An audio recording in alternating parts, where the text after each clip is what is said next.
Mm. Wow. Dylan, we're so lucky to have you. And that was an original, wasn't it? Yeah, you can tell when Did you something pre-write just. that, or did you just play it now? Played it. Wow. Oh, wow. Wow. That's That is a amazing. real gift, Dylan. A real gift. And what a gift you are to us, my friend, which takes us right into our lesson here today, in that really allow these words to just sink in as we prepared our hearts to hear from uh, a chapter here in the Course in Miracles. And we're going to go right into a state of sinlessness. You know, when Jesus was on the cross and he said, "It is finished. It is finished." There was nothing more we had to do to earn our salvation. It was just an acceptance, that we are truly forgiven beings. And when we get that for ourselves, we no longer have to walk with guilt or trying to unload it on anybody else. And if we can just take these words in right now, it says, "In you is all of heaven." Can you imagine? In you is all of heaven. Every leaf that falls is given life in you. Every bird that ever sang will sing again in you. And every flower that ever bloomed has saved its perfume and its loveliness for you. What aim can supersede the will of God and of his Son, that heaven be restored to him for whom it was created as his only home? Nothing before and nothing after it, nor their place, nor their state, nor time, nothing beyond, nor nearer, nothing else in any form. This can you bring to all of the world. And all the thoughts that entered in it and were mistaken for a little while. How better could your own mistakes be brought to truth than by your willingness to bring the light of heaven with you as you walk beyond the world of darkness into light? The state of sinlessness is merely this: the whole desire to attack is gone. And so there is no reason to perceive the Son of God as other than he is. The need for guilt is gone because it has no purpose. And it's meaningless without the goal of sin. Attack and sin are bound as one illusion, each the cause and aim and justifier of the other. Each is meaningless alone, but seems to draw a meaning from the other. Each depends upon the other for whatever sense it seems to have. And no one could believe in one unless the other were the truth. For each attests the other must be true. Every time we attack makes Christ our enemy. And God, along with him, is our enemy. Must you not be afraid with enemies like these? And must you not be fearful of yourself? For you have hurt yourself and made yourself your enemy. And now you must believe you are not you, but something alien to yourself and something else, and something to be feared instead of loved. Who would attack whatever he perceives as wholly innocent? Who would attack if you perceive someone is wholly innocent? And who because he wishes to attack, can fail to think he must be guilty to maintain the wish while wanting innocence? For who could see the Son of God as innocent and wish him dead?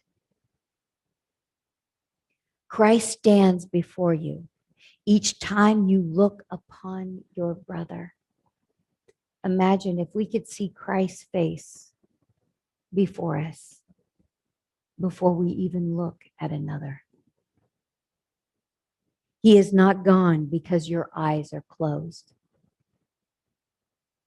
But what is there is to see by searching for your Savior, seeing him through sightless eyes.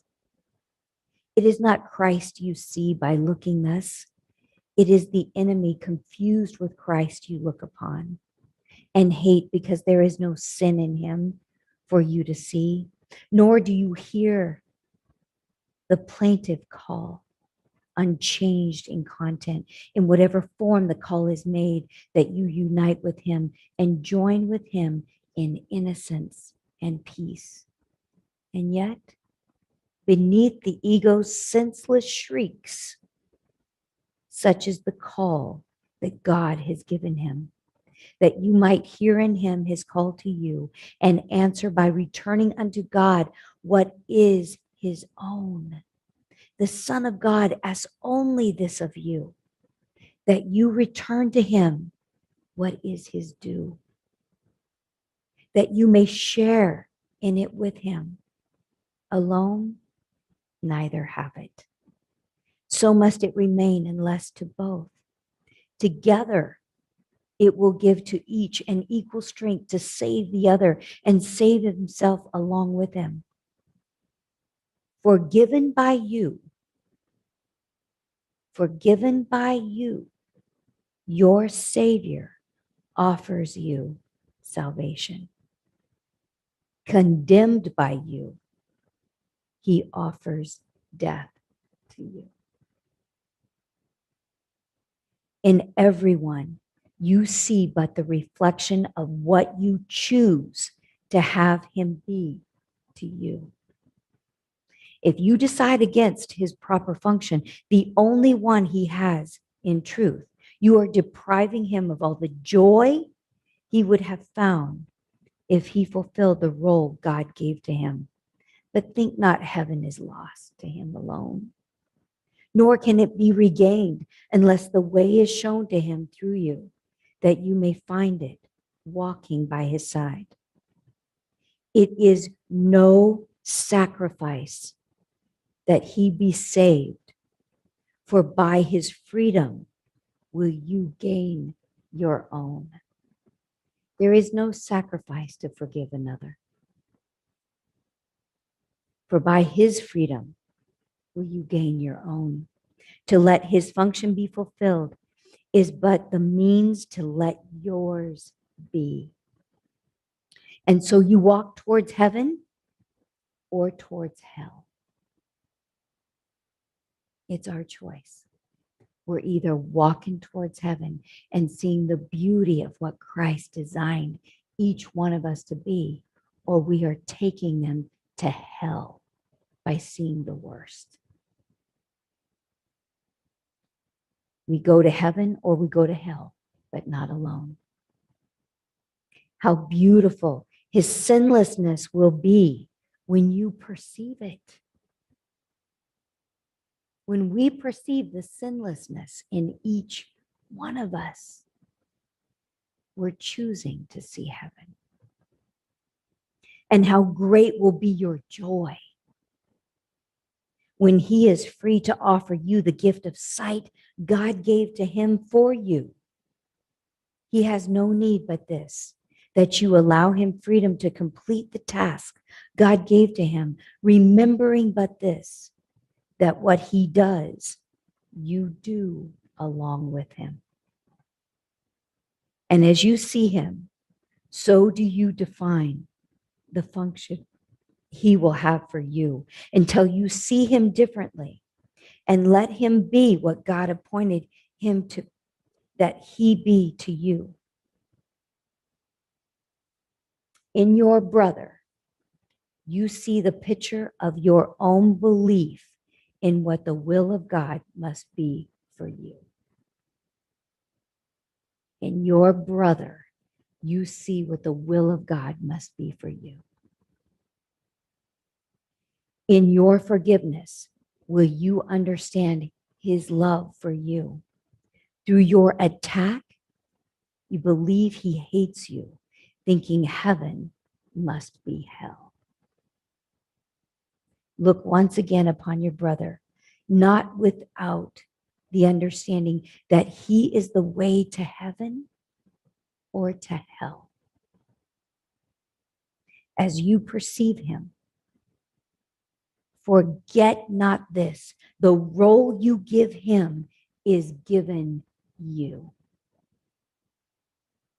And you will walk the way you pointed out to him, because it is your judgment on yourself. We're either walking our brother to heaven or to hell.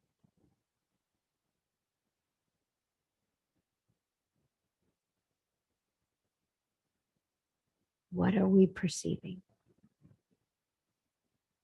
What are we focused on? By pointing out the death march to hell is in condemnation. By laying a foundation that life is full of ups and downs, and that you are forgiven, we pave the way to heaven. But if we're going to walk around in guilt and deaden ourselves to the joy that is our birthright, we'll take everyone down with us and we'll walk the way of darkness. And it's a much stronger pull. But if we lay the seeds of love and foundation and let go of anything that's in the way, let go of holding on to guilt because of addictions or things that have gotten in the way, we just instantly, through that invitation, we clear the way to see the people closest to us with Christ before them. How beautiful to see their innocence. How beautiful to walk in the way of innocence that we all crave.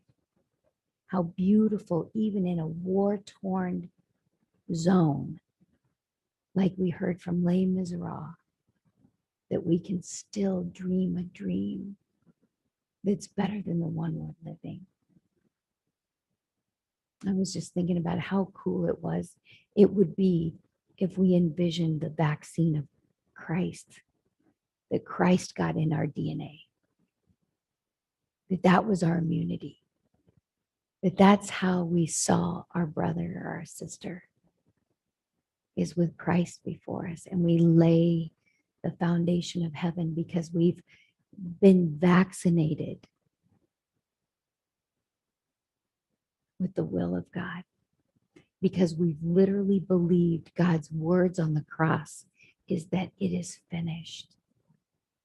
There's no need to pick up another cross, to bear another cross, to focus on past mistakes, but that we come with all of heaven in our DNA.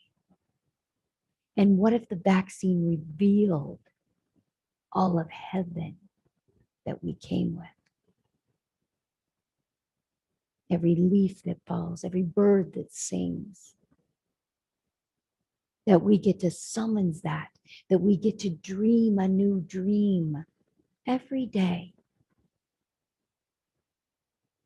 that we don't have to make other people pay for past mistakes because of Christ, because Christ said, it is finished. It is finished. It's over. You don't have to drudge up what was already forgiven, ever, or live as if that's the truth, because it's not. Attack and sin are the lie. That is the bond that keeps us from the joy and the pathway to heaven, stairway to heaven, right? And when we forget, not by Jeff, thank you so much for being here, brother. He's got to leave early. Thanks for being with us. Got a granddaughter that's competing in a competition Yeah, for he's gonna cheerleading, and she was #1 in the world last year. So. Yeah, yeah. I dreamed the dream. What is your dream? What is your dream that we can remember today that is different from maybe a war-torn environment that's asking for greater demise, greater loss, greater whatever? What's the dream that we can all still dream? What's the vaccine that's going to bring immunity to us bleeding on everybody else because of guilt? I dream of sinlessness. I dream that there is no guilt, that is the most needless emotion on the planet. That is the very thing that rips and tears people apart. That is the guilt is the very thing that blinds us to the joy that is our birthright. And guilt makes everybody pay, because guilt seeks punishment always. Always. I dream a new dream of sinlessness, that there's no reason to make everybody pay. That's my dream. What's your dream, Greg? Well, I think the important thing, I talk a lot about holding love as whatever version of love you want to experience. I mentioned last year I was on a kick for being a loving man, and this year it's really just gentleness, to try and be gentle. And we fall, I mean, I fail. I succeed and I fail. I've got testosterone in my veins. And, I think the important thing, we fall into ruts sometimes. And what's the way out? Tamara's defined beautifully how the mechanism of guilt works and how we've been forgiven and there is an innocence that we can see. And it's, in doing practical work with people in career, coaching, professional coaching, it's like, what's your vision? You can ask people, well, what went wrong? And tell me about all the problems that you have. Tell me about all the obstacles that you have, and we'll try to remove them one at a time. And we know that if you focus on your obstacles, they get bigger. Even if you're trying to remove them, if you're saying, I'm trying to remove this obstacle, and you're focusing on it, it gets bigger. Mm-hmm. But if you focus on your vision, your dream, what is it that you want to experience? So is it trust, understanding, friendship, kindness? You focus on that. And what are and as a professional coach, what are steps that we can take toward that? So if I say to someone, oh, all right, so you want to experience whatever, you want to double your income. What's your vision? Can you entertain it? Can you see if you double your income, what good is it to you? What will you do with that money? How will you spend it? What's the experience that you're going to get to have? So it's a question of constantly keeping that dream in your forefront as a real vision, a real goal, and then taking steps toward it. And, but we all fall short, right? I've been having a little tough time, been a little depressed lately with, I think this whole cycle of the pandemic has come around, and I've been watching. I watched a little bit of the news because I went in the other day and I heard they're going to, there's some sentencing going on, and I'm really curious about global warming. So I was wondering what's going on with that, because I heard there's some things happening. And I went to watch the news. What a big mistake. I think for 2 days I watched the news, and it was just so many commercials about vaccines and pharmaceuticals and all this. And isn't it hilarious that these pharmaceutical companies, they'll tell you about this drug, and they have to disclose all of the symptoms. And you're hearing, we're going to help you with this one symptom, but you're going to get these other 12. And one of them is suicide, by the way. And I'm just, I'm just like, something's broken here. I was talking, I was talking to someone about how, one of the most beautiful visions I ever heard was from Ronald Reagan. He said, we are going to create a defense department that is purely defensive. There's no attack. So we're going to create a whole bunch of anti-weapons. They're not weapons. You can't use them to shoot somebody or hurt someone or blow things up. You can only use them to blow up weapons. So we're going to have weapons that shoot down missiles, and we're going to have weapons that stop other weapons from working. And it's going to be a true defense department. And we're going to share it with everyone in the world so that everyone can be protected and nobody can attack. And I was like, wow, what a great idea. I remember him announcing this. And then I'm sure like a whole bunch of folks got down on him about it because, we've heard war stimulates the economy, and, you can't trust, and you can't. And so we have reasons for going to war. We come up with our reasons for going to war and for not having a purely defensive, positive experience. But the steps, I think, are simple. You identify what your vision is and you stick to it like glue. Like, I want to be more gentle and kind. And if I fail, fine, I can apologize. So I can say, I'm sorry, I wasn't gentle. I want to be gentle more. Let me practice that with you now. Here's what happened. I wasn't gentle. Can we take this step, or can we move toward this? And so my vision is more contextual. It used to be all about the content. It used to be, all right, I'm going to, whatever, double my income, or be able to travel, or whatever the experience was. And now the experience is just wherever I am, whoever I'm with, whatever I'm doing, that I'm more gentle, more that I'm treating the situation with kindness. And I lose my patience. I lose my cool from time to time. I'm trying to stop more and then return to gentleness, calm my voice down. And every time I do, it's wild, because if I let it go, my heart will start pounding and I'm having the experience. And if I track it and I'm aware and I'm conscious, I'll turn off the commercial and I'll calm my voice and I'll say, wow, I'm sorry. And let me practice being more gentle. So that's my vision. That's my. How about you, Dylan?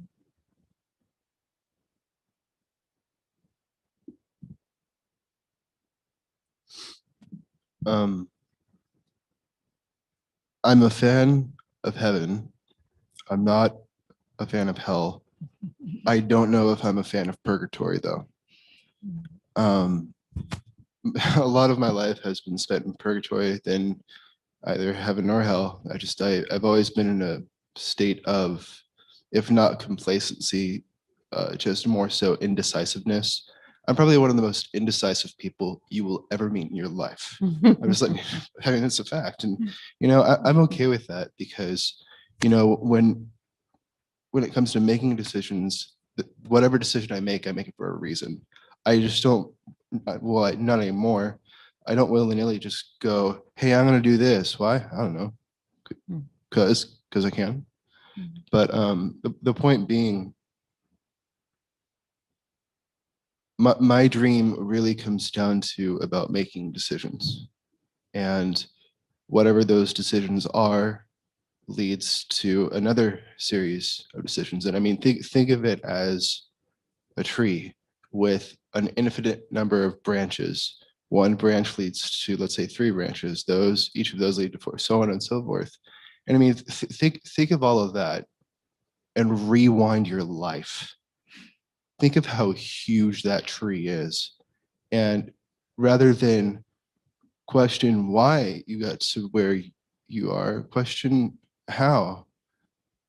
And based off of the how and those decisions that you've made, are you consistent with yourself or are you inconsistent? If so, which one do you want to entertain? And in that sense, I'm indecisive. I'm sporadic.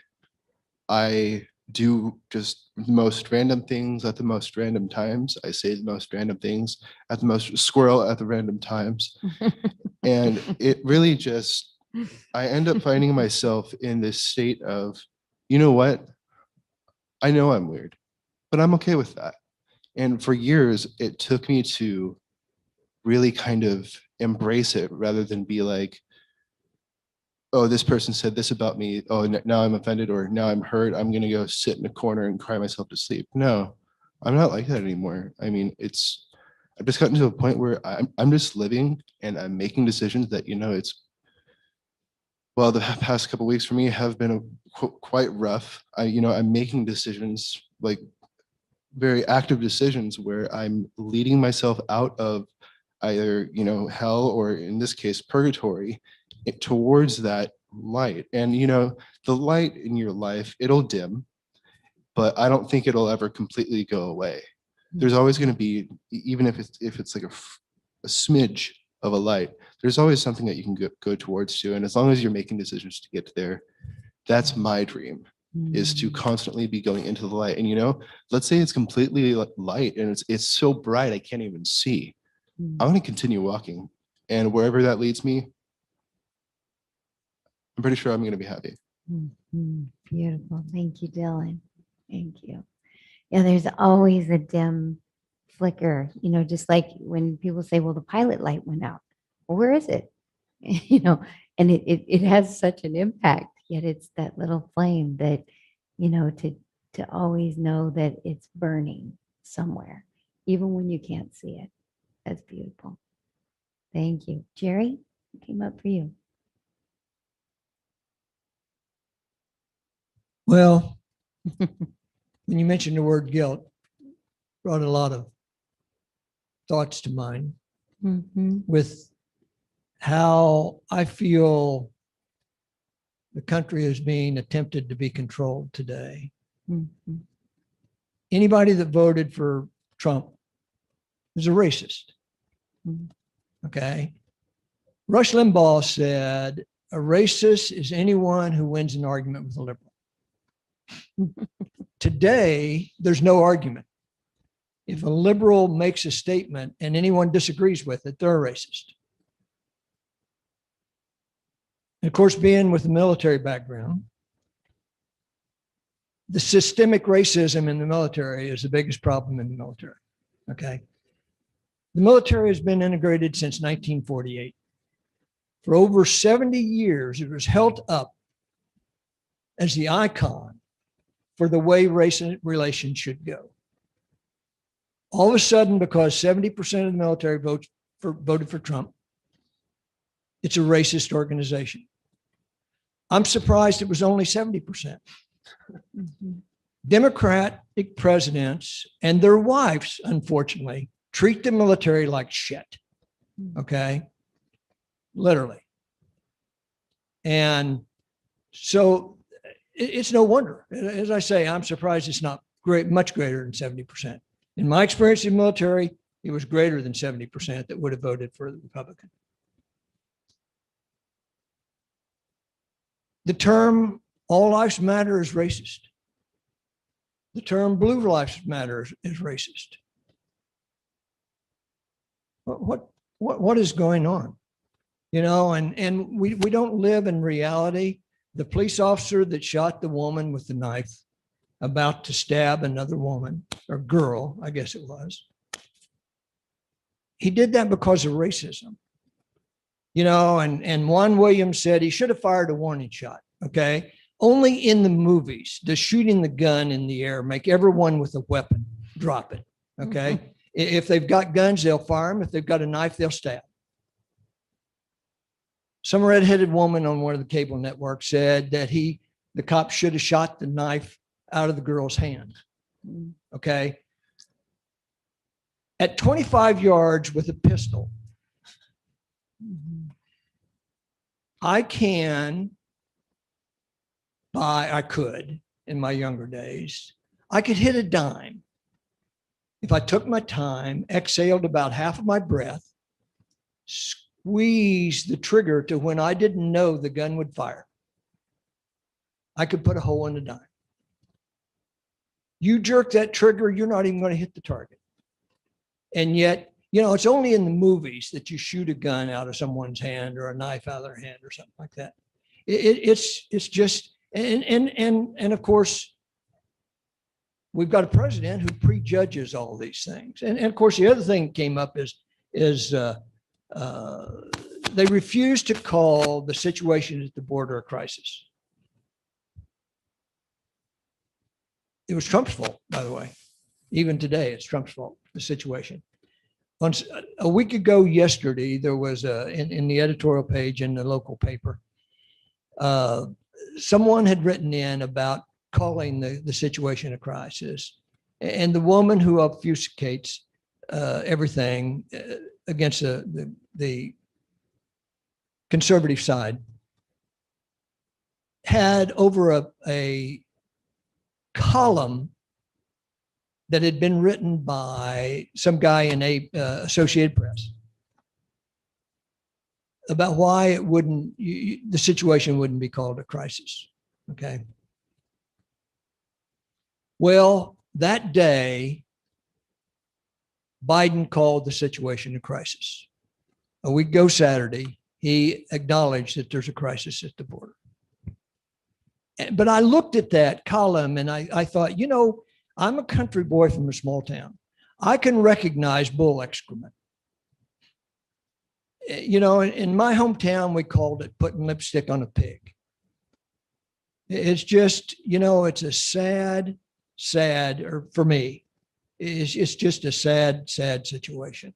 Well, Jerry, I've sat with you, and I know it's hard to be vulnerable when you're in a group, but I've seen how much pride you take in the military and how touched you are when you're given gratitude for that and for seeing people even acknowledge the police. And it's funny because we were sitting at lunch and there were two policemen behind you. And I don't know if you realize it.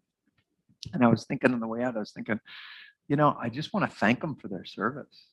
And I know how touched you are by that when we just are grateful for these people that have risked their lives. And so I'm imagining that the pain of seeing that disrespected and violated, either by the inner workings of a police department when it's violated, I'm sure is as difficult for you as when the public is turning against them. And it's a real conundrum. And this is exactly what we're seeing so much in our world is people are struggling.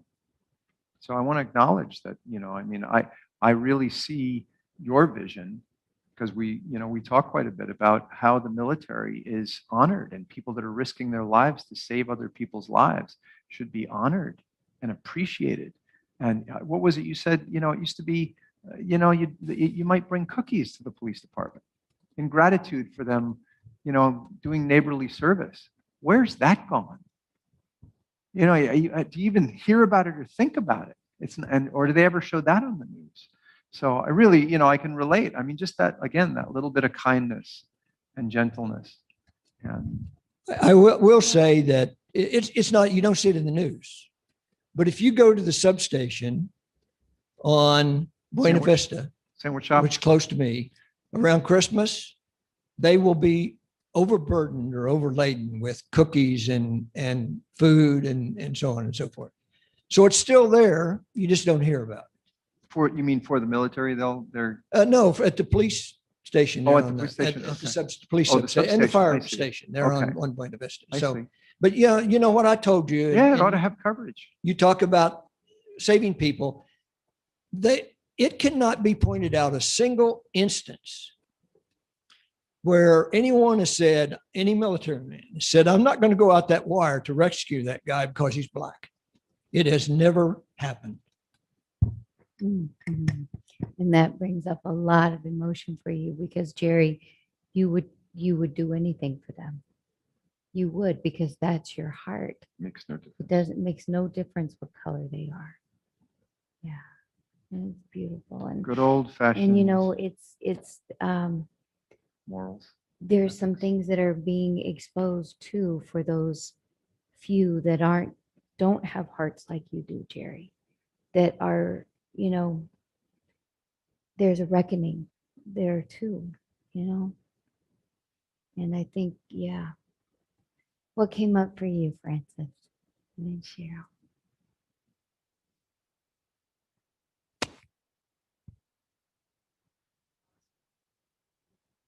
That's okay, because we got so into Cheryl. What came up? Yeah, what came up for you, Cheryl? Good morning. I appreciate the reminder of forgiving oneself. Yeah. So when you do that, I appreciate you doing it, and I take it very personally because I know, as old as I am, I still go around with guilt and dealing with it. So when you bring that up, I just appreciate hearing it and as a reminder. Even though I remind myself, but when you hear it from someone else coming from a different perspective, I appreciate that, and I thank you Oh, for it. Cheryl, thank you so much, because every time we say no to the forgiveness, we block ourselves from our inheritance, right? When Jesus said, "It is finished," it is finished. And we can put our blocks down and allow that to just consume us, and to, to be there as a protective covering for our brothers and our sisters, in a way that Jerry was just speaking of. There wouldn't be anything that would stop him from saving a brother or a sister, no matter what color they were, because that's who he is. And it burdens and hurts his heart to see someone like him being prosecuted or being hurt. And yet, not everyone has your heart, Jerry. And they have a different agenda. And there's that tends to be so much more highlighted and due for reckoning. That those kind of heinous acts are no longer going to be tolerated, that are cruel, that are hurtful, that would throw someone under the bus. And it's interesting because it's not complicated. It's, we had like the Jewish, prior BC, the Jews had all their laws and rules and regulations. And so along comes Moses. Here's just 10 things, just 10 commandments you got to follow, right? But even that was too complicated. Everyone's splitting hairs, back in Jesus' day. So he comes and he says, I'll give you 2. Love the Lord God with all your heart, mind, and soul, and love your neighbor as yourself. Mhm. Bottom line, 2 things. And there's, no matter what's happened to me in my life, anytime, if there's something racist, all I got to do is put myself in the shoes of someone else that's struggling. I was bullied a lot, and I would I'd put myself in their shoes. And it's like, when you do that, when you love your neighbor as yourself, when you actually say, wow, let me swing around and put myself in their shoes, there's no way to have any form of judgment or criticism for another person if you're in their shoes and you're saying, wow, you know what? I probably would do about the same thing they did in a situation like that. And if not, you look at the people that are now paying a price for not being able to put themselves in somebody else's shoes. Mhm. And I'm not necessarily opposed to that. I think, look, if you're not willing to treat someone the way you want to be treated, pay the price.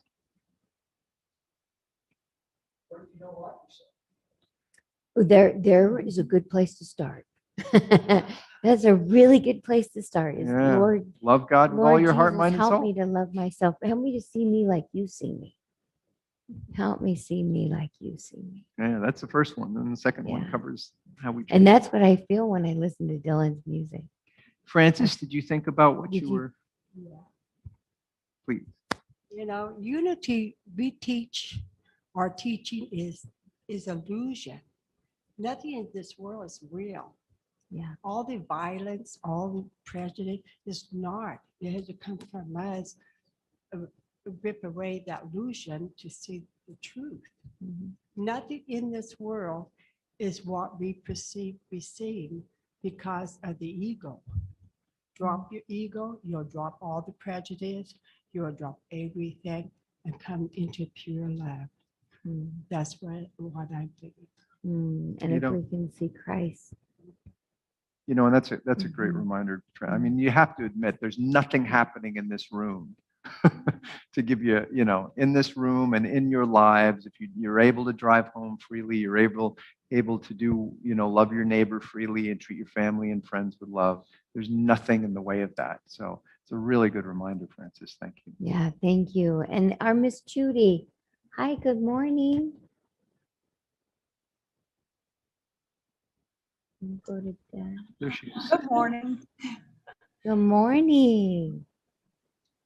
It Came up for you, Judy. was just all good. Mm-hmm. Appreciate it all. Good. Well, thank you for being on Zoom here with us. Thank you so much. And our Ray has already left us. And Padre, hey Dad.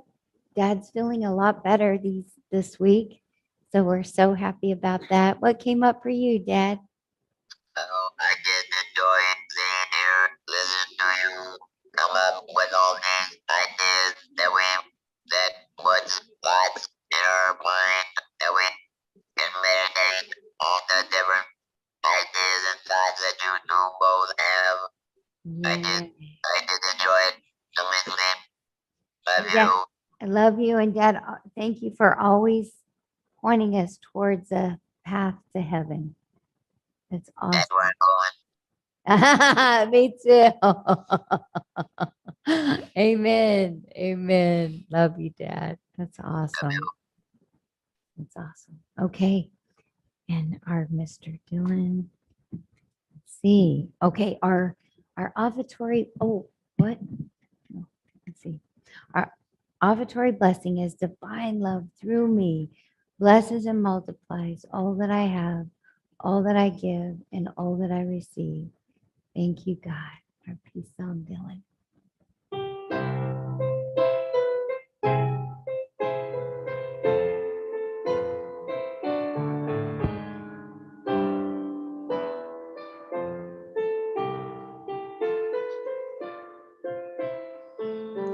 Let there be peace on earth, and let it begin with me. Let there be peace on earth, the peace that was meant to be, with God as creator, family all are we. Let us walk with each other in perfect harmony. Let peace begin with me. Let this be the moment now. With every step I take, let this be my joyous vow.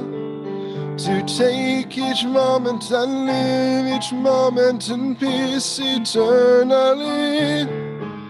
Let there be peace on earth, and let it begin with me.